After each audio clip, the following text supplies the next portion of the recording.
Welcome. In front of me is a CUBOT X70, and today I will show you how you can insert SIM and SD card into this device. So before you get started, you want to grab a SIM eject tool like this one, which will come provided with the device in the box. But if you can't find it, you could also use a paper clip, shorten one in the ends, and it should work just as well. Once you have either one of those, you can then pop out the tray. Before you do so, if you have a case on your device, do take it off. And the SIM tray is located at the top of the device, right over here, or top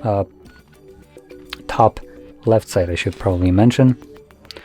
So as you can see, the pin will be going in there. I'm gonna push it in, and the tray will pop out enough for you to be able to grab it and pull it out. Now on the tray, you have space for either two different SIM cards or one SIM card and one SD card. I'll be using one of each, so I'm gonna place SD card here, and then next to that, our SIM card. Now, as you can see, the SIM card isn't being held in place, but the SD card is, so just flip the phone over. There we go. And it's automatically going to work, as you can see, so I'm going to put in my pin for the SIM card. And there we go.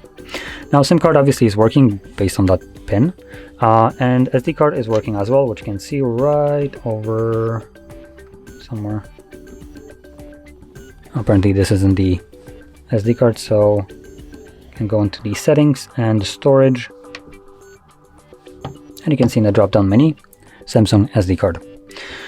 So with that being said, if you found this very helpful, don't forget to hit like, subscribe, and thanks for watching.